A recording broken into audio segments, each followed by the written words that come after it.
So I've been thinking about the Joker lately. Just saw it in theaters on Saturday, and I noticed that a couple of people had some theories, and so I figured let's go through some of the theories on Joker. So if you haven't watched it, obviously this is going to be a spoiler warning. If you want a mini review on it right now, I think it's a great movie. I enjoyed it a lot, and it's great acting, good directing, good pacing. I didn't have a single problem watching this movie, and I think that anyone would benefit from seeing it.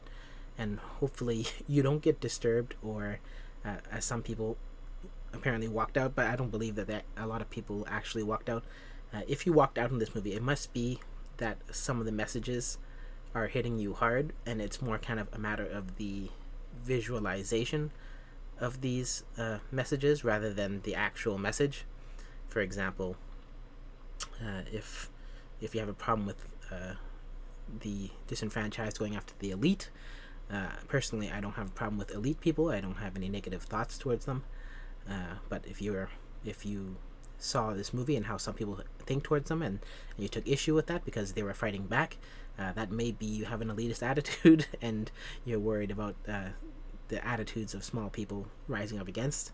Or if you saw him picking up a gun and you said, oh, this glorifies gun violence. No, it doesn't. Or if you think about just like someone who's like supposed to be an incel and he's gonna shoot up people, then that's just your own issues as well, because this movie is not about that. It's actually the message you should be taking about it is that there needs to be more genuine compassion towards people who fall between the cracks and people who aren't doing that well in society, and fundamentally, in my opinion, like I pinpointed this right when I got out of the theater, but for me, the message of this movie is that the neglect of the society's kind of underlings and people they don't kind of respect and care about leads to chaotic versions of things like justice and solutions to problems. And so you have a chaotic version of justice in Batman. You have a chaotic version of protest in someone like Joaquin Phoenix character Joker, Arthur Fleck, and all the other people rioting. And so there's it's just society talks about all sunshines and rainbows, but no one ever really talks about the lower class people except to insult them. No one ever actually talks about genuinely going out there and helping them. And so if you're on the side where you think that paying taxes or paying another organization to handle the problem for you is actually looking at the problem and compassionately trying to contribute to its solution, then I got bad news for you, because that's exactly how you get to this kind of a place. So without further ado, let's get to one of the first theories, which is, did Arthur die in the fridge? And so people say the rest of the movie after Arthur gets in the fridge is his death, and I don't think he does die. And the reasoning is that, and this is going to be my reasoning for a lot of the answers to a lot of theories, is that the movie is pretty straightforward. There's not a lot of places where it's that open for interpretation, and you can tell it's not that way because the director goes out of his way to make sure that that's some of this about when something is a delusion and when it isn't. And I know that people are talking about how so there's a few theories, right? Arthur dies in the fridge, Arthur dies in the car accident when the police car flips at the end, and that stuff. I think it was just a car accident, and I think it was just him getting in the fridge and just, I don't know, being cold for some reason. And so in the movie, there are really no points where even though someone could put a theory on top of it, the movie really doesn't kind of entertain spots where it's that open for interpretation. And that's because when Joker is being delusional or something, the director kind of just outright shows it through how he's showing the movie. So in the beginning, you can see that he's watching a movie with his mom, and then suddenly he fantasizes he's in the audience with Mary. And so that is pretty obviously showing that that situation with Mary did not happen, right? And then again at the end with Sophie, his girlfriend, you find out that the girlfriend wasn't real, and you see it because they show the flashbacks, right? And so in all these cases where people are wondering how much of the movie is real, even at the very end, people are wondering, well, was the whole origin story real? Because Joker has a history of kind of just being dishonest about his origin. I don't think that the director would purposely leave things open ended like that. Uh, so let's get so that's my opinion on a lot of the theories, is that the director doesn't really want you polarized on issues he didn't intend for you to be polarized on. And he even says he's gonna probably just tell you guys what's really going on at some point. So this is actually the mark of a true artist, because people are saying that art is intentionally ambiguous, and that's not actually true. The point of art, and what people don't understand about art, is that art was art is how you communicate something when normal words and normal ways of expressing it are inadequate. For example, if I told you when I was 7 years old I had my heart broken, that's not adequate as me actually going through and expressing the story in song, expressing it in poetry, using metaphors and stuff, and movements through song or stuff like that, to tell the real emotions that you felt. Right? It doesn't really grasp the emotion. Just say I had my heart broken. You have to actually go through it and think deeply and express the feelings of that moment and the lessons you learned. And that's how you really express something. Is that usually art is expressing a truth, and sometimes art can show the opposite of something to express a truth, but fundamentally the point is to convey a message of an actual idea or experience or thought that is going through someone's head. So art is supposed to be a form of expression, and it's supposed to fundamentally show a truth. And so a lot of people think that art is kind of just squiggling on paper and saying it's technique, it's skill, it's just any kind of display of a visual or musical or speech thing, So, and I think that that's mainly because the world has become very confused with the difference between what is ritual and what is art. And obviously there's a lot of art hipsters as well, who kind of like say, oh, this ritual of demonic what is it, sometimes it's like demonic ritual is art, but like what are they expressing? If the message is intentionally unclear, that is actually not art. That is just kind of being a dick, or being a egomaniac who just wants people talking about his work for no reason. And so there's that. And so, okay, let's get to the next theory, which is, did Arthur kill Sophie at the end? So there's a scene where you walk in and he's looking into Sophie's apartment, and for the first time you're actually in Sophie's apartment. Every time you ever seen him enter Sophie's apartment, it was just from the view of the hallway, showing that Arthur, in his head, he never had an actual understanding of what Sophie's apartment looked like. And so that was pretty amazing directing and just hinting at stuff. But when he finally goes in there, there's like pictures of drawings from the kid and stuff, and things that he's never seen. And then he sits down on the couch because at this point he's kind of like, oh, I've kind of just killed people or something, or I'm at my wit's edge. I discovered my mom's not really my mom. Yeah, so this is actually him coming. I think it's him coming from the Arkham and reading the files on his mom, and he finds out that he's adopted and stuff. But when he comes back from Arkham and sits on Sophie's couch, Sophie shows up and she basically doesn't know him. Her experience is she barely knows who he is. She barely knows his name, and she's like, "My kid's in the other room. You gotta leave." And she's trying to appeal to him. And at that point, he turns back to her, put a fake gun with his fingers to his head, and fires. And she like kind of looks shocked, right? And now people are saying, did he kill her? Now, me personally, I don't think he just walked out of there and just left. I think he killed her, and the reasoning is that it's in their first interaction when they're in the elevator and she's like with her kid and she's like, "Oh, my kid's being so loud." She puts a gun to her head and blows her brains out, right? And he just like looks at her, and then in the hallway he looks back to her and says, and does the same thing, and she looks weirded out by him doing that because it just seems odd. But the idea is that they both have something in common, which is that they're both intending, in his mind, they're both intending to kill himself. For her, she wasn't that serious about it. She was kind of like dishonest. She was just kind of like exaggerating. But for him, he's been thinking about killing himself, and leading up to this moment, and him going to be on the Murray show, he was like thinking about killing himself. And so for him, it's really serious. And so when he gets there and he puts a gun to his head and says, he's gonna probably kill himself, shoot himself, and he says that to her, I think that he thinks he's doing her a favor. Like, psychologically in his brain, he's helping her. The people are like, why would he kill her? Because all of his deaths so far have been like kind of revenge, or self-defense, and so he's never actually gone out and just like killed someone. But I think at this point he think he's doing her a favor, and so because they don't show the end of that conversation, the worst is just probably assumed. Now, I don't think he killed the little girl.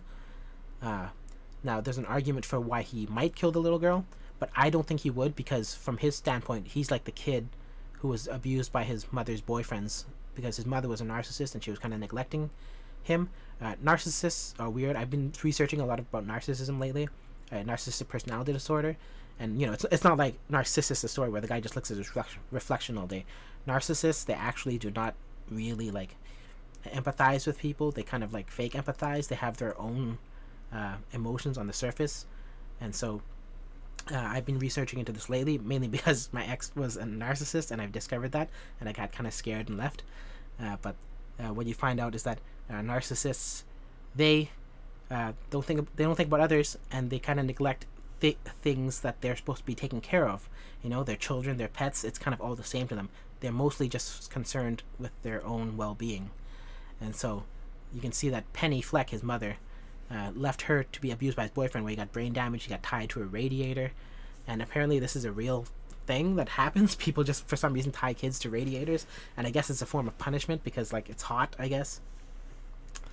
And so he was like malnutrition and stuff. And so I think that he saw himself as a kid, as a victim.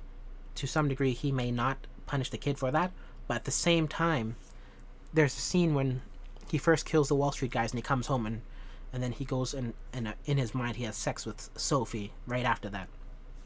And so in his mind he could be playing out the role as the men that he understands in his life to be men. And so when he's becoming the Joker, he's becoming like all those crazy men who like hurt him and stuff. And so it could be that at the end, when he's shooting himself, he could be taking on the role of the man, and he could be killing or hurting the kid in some way. Like maybe he tied her to a radiator and we didn't see it. But I don't think he did, because at that point he was putting a gun to his head, so he was still feeling like Arther Fleck at that point.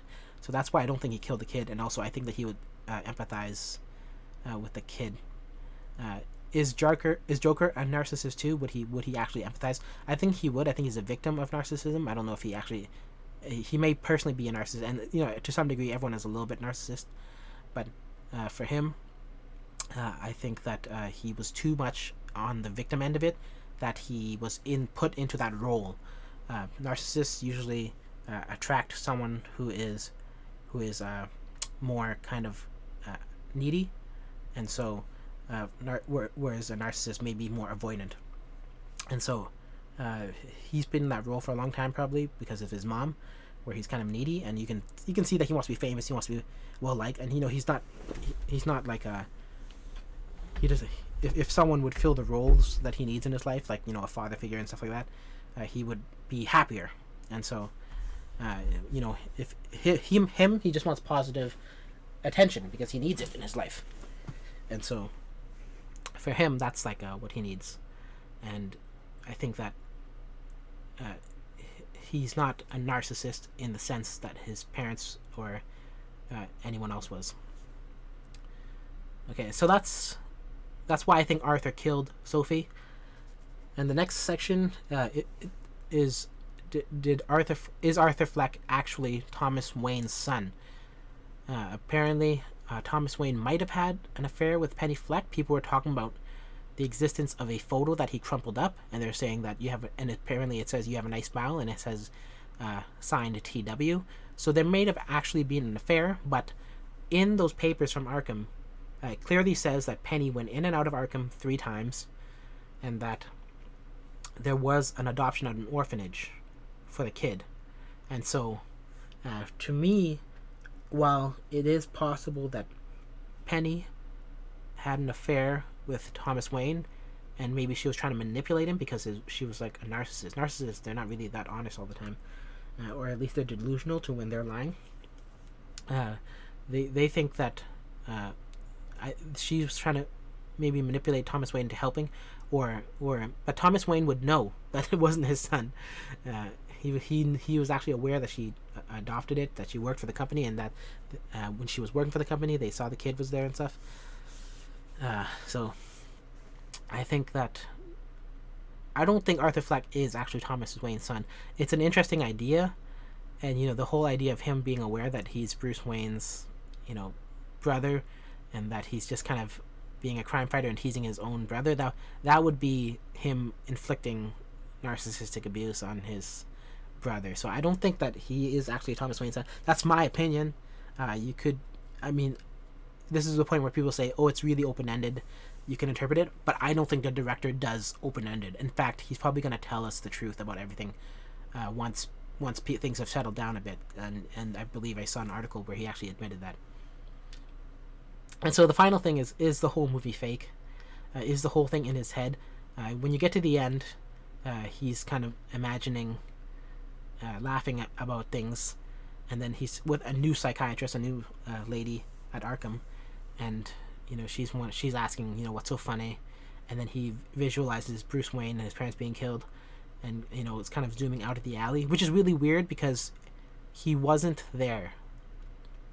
It was another guy in a mask who did it. So at this point, you wonder. There's two possibilities. One is he did imagine what happened to. He did imagine the whole story, because he wouldn't have known that, or he read an article about it, and then he started thinking about it after then, and he was just like wondering what would happen to Bruce Wayne. But at that point, did he know that he was going to become Batman, or is this many years down the line and he's just thinking about the events? I don't think it's many years down the line, but people are saying that this version of Arthur is completely crazy, and that there is no such thing as a Batman or a Joker who's even out in the world doing Joker stuff. So that's just weird, because clearly this is Joker, and there's a Batman. And there's going to be a Batman. That's my opinion of it. I don't think the movie is fake. I don't think the director would do that. And, to say that everything was fake at the end would be kind of dismissing the important messages that the director wanted to send. And so I would never falter my own message about something by just lying about it later on, or saying it was all a lie later on. You'd have to think about your real intentions. And for me, the director wanted to express the point about people in certain positions neglecting certain people and stuff. And I think that if you made the whole movie a lie at that point, or just not real in his head, that would be kind of a bigger joke than, well, maybe there's a pun there about Joker, but I guess that's pretty much it. I can't think of anything else to say. Those are the theories that I looked at, and hopefully this is not too scattered. Hopefully it was easy to follow. I know I went on some tangents, but I didn't really organize this, and I don't have proper graphics. I had my hard drive crashed, and I lost pretty much all my work for my entire life, and so that just happened like 2 weeks ago or something. And so I just made this graphic off the cuff, and I didn't have everything set up, like all these. I don't have slides and stuff and things that I would normally use. And so I guess that's pretty much it. Let me know what you think, your theories. Do you think that the director is going to try to intentionally be ambiguous? Because we know that there are some kind of people, and I think it's ego-driven why they do this. They intentionally make art ambiguous so people talk about it, and they say they try to polarize people on purpose. That to me is just kind of for their own ego. It's not about the art, because art is supposed to send a message. That's what I learned growing up before things got really weird. That's what I learned as an artist, studying with other artists, growing up as an artist, and taking school and going to university and speaking with artists and performers. The point is to convey an intention and a message and a truth and something. And so you're trying to get people to experience something that's a feeling or something that's real, that's inside them. But having people just polarized and just going this way and that way, that's just kind of like just laying back and saying, look what I'm making these people do. They're thinking and they're talking about things. You know, usually people have an actual message. A director doesn't make something and says, "Look at all these messages people can talk about." They usually just send a clear message, or they're supposed to if they're artists. And so yeah, I guess I'll catch you in the next video.